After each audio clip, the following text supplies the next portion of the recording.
Assalamualaikum warahmatullahi wabarakatuh. Perkenalkan, nama saya Rizky Pradana dari Program Studi D3 Teknologi Elektromedis Universitas Muhammadiyah Yogyakarta. Pada kesempatan kali ini, saya akan mempresentasikan hasil PKL di Rumah Sakit Islam Unisma Malang yang telah terlaksana selama 2 bulan, dimulai dari tanggal 6 Januari sampai 28 Februari 2020. Sebelumnya, saya ucapkan terima kasih kepada dosen pembimbing PKL saya, Bapak Sigit Widadi MKom, yang telah membimbing selama masa PKL hingga proses penulisan laporan PKL. Dan tak lupa pula kepada pembimbing lapangan saya, Mbak Ika Puspitasari AMDTEM, yang telah membimbing serta memberi ilmu kepada saya selama masa PKL.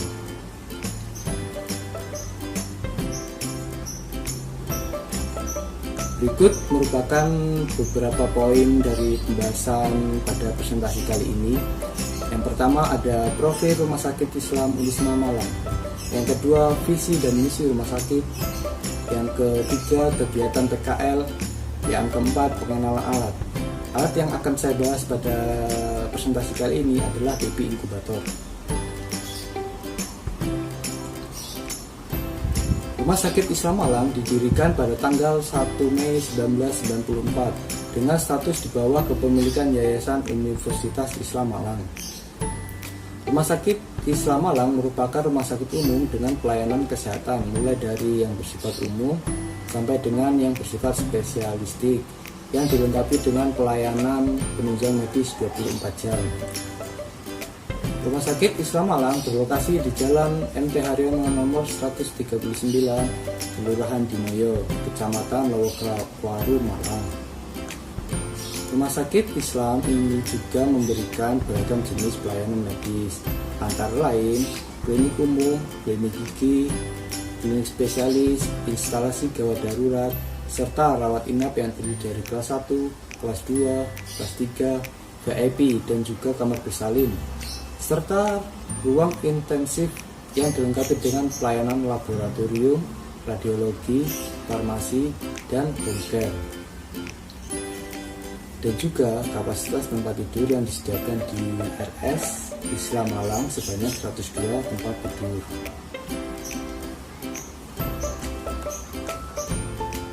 Berikut merupakan visi dan misi dari Rumah Sakit Islam Unisma Malang. Yang visinya yaitu menjadi rumah sakit pendidikan Islam yang terbaik. Misinya yaitu terdapat beberapa poin. Yang pertama adalah memberikan pelayanan prima berdasarkan etika, disiplin profesi yang dijiwai nilai keislaman. Yang kedua, mengembangkan profesionalisme sumber daya manusia melalui pendidikan, pelatihan, dan penelitian. Yang ketiga, meningkatkan pendapatan rumah sakit dan karyawannya. Yang keempat, mengembangkan jaringan kerjasama dengan rumah sakit pendidikan regional maupun internasional.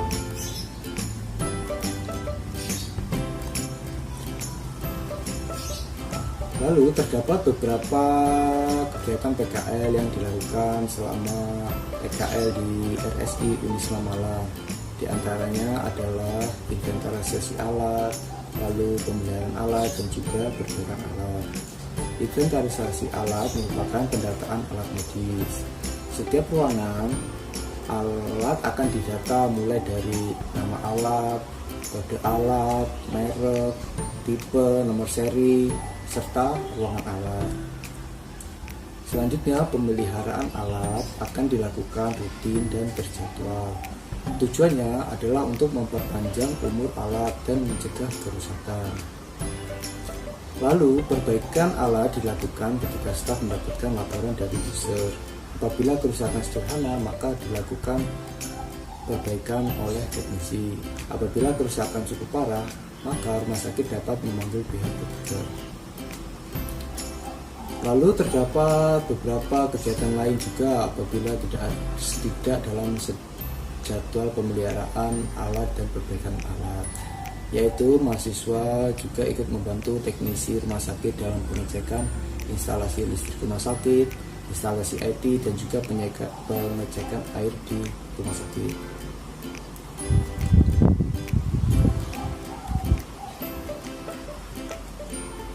Nah, terdapat banyak alat medis di rumah sakit Islam Malang. Di antaranya yang akan saya bahas itu yaitu baby incubator. Nah, apa sih baby incubator itu? Mungkin teman-teman sebagian besar sudah pada mengetahui apa itu baby incubator. Tetapi mungkin ada juga yang belum mengetahui apa sih itu baby incubator. Nah, oleh karena itu saya akan membahas apa sih itu baby incubator.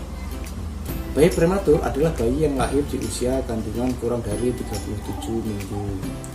Nah, di usia tersebut, beberapa organ tubuh mereka itu belum berkembang dengan sempurna.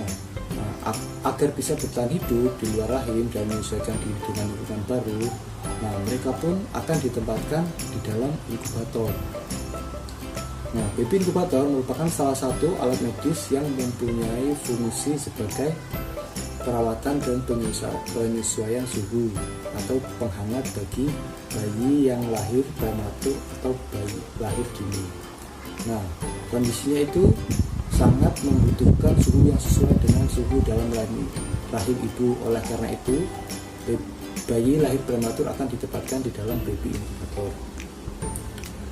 Lalu suhu yang dibutuhkan dalam perawatan bayi ini antara 32 derajat sampai 36 derajat Celcius.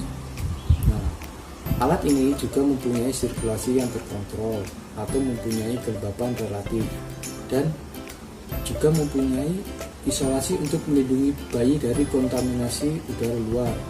Nah, hal ini sangat diperlukan bagi bayi prematur. Mengapa? Karena sangat rawan terhadap masalah pernapasan dan masalah-masalah yang bersangkutan dengan kesehatan bayi. Kemudian berikut adalah spesifikasi dari alat baby incubator ini. Nah, baby incubator ini memiliki merek Mediaprem dengan nomor seri 35526095 dengan kelistrikan 220 volt AC sampai 240 volt AC per 50 sampai 60 Hz. Baby incubator ini juga diletakkan di kamar beristri atau kamar bersalin.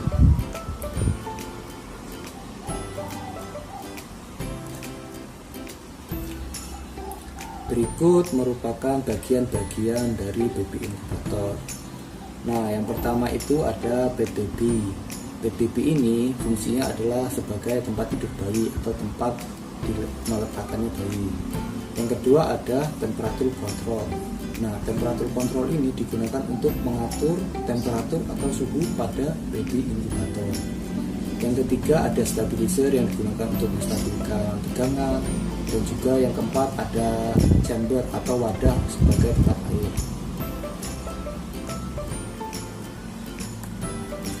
Nah, kemudian adalah panel display dari baby incubator. Terdapat dua display temperatur pada baby incubator. Nah, yang pertama itu ada skin temperatur. Nah, skin temperatur ini fungsinya adalah untuk mengetahui suhu pada kulit bayi atau tubuh bayi. Nah, yang sedangkan air temperatur ini digunakan untuk mengetahui suhu atau temperatur pada ruangan baby inkubator atau di dalam baby inkubator. Yang ketiga ini ada alarm yang digunakan sebagai pengaman. Apabila terjadi panas berlebih atau overheating, maka alarm ini akan berbunyi. Yang keempat ada indikator alat. Yang kelima ada kontrol temperatur yang digunakan untuk mengatur temperatur atau suhu pada baby inkubator. Yang keenam ada mode kontrol, dan yang terakhir ada sensor skin connector, yaitu sebagai konektor dari sensor skin atau sensor kulit. Nah, berikut merupakan blok diagram dari baby inkubator. Nah, yang pertama itu ada keypad. Keypad ini digunakan untuk menentukan suhu yang akan dikehendaki atau yang digunakan untuk men-setting suhunya. Kemudian microcontroller berfungsi untuk mengendalikan atau mengontrol semua rangkaian. Nah, di sini terdapat dua sensor. Yang pertama sensor suhu. Sensor suhu digunakan untuk mendeteksi udara di dalam ruangan baby inkubator. Sedangkan sensor skin atau sensor kulit digunakan untuk mengetahui suhu pada kulit bayi atau tubuh bayi.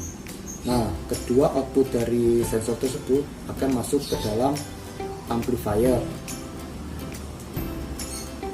untuk dikuatkan.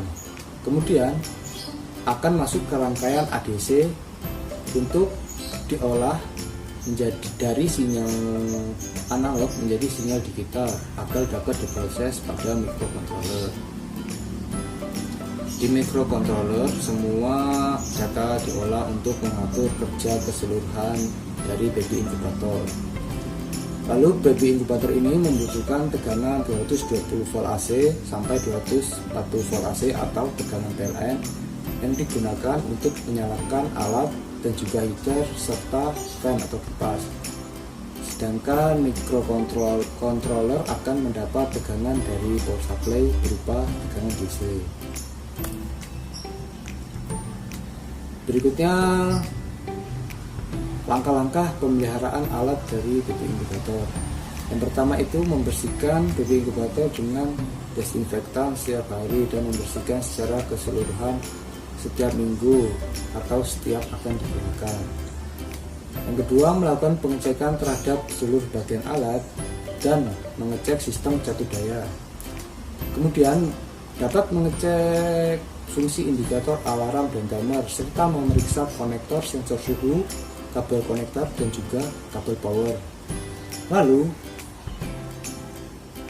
memeriksa grounding pada alat untuk mencegah terjadinya arus bocor yang dapat membahayakan bayi atau bayi prematur.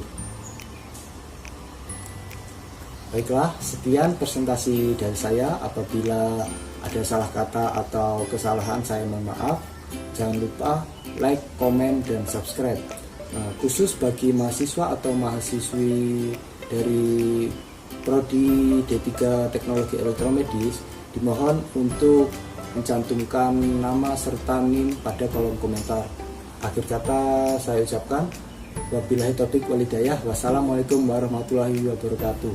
UMY yes, UMY luar biasa.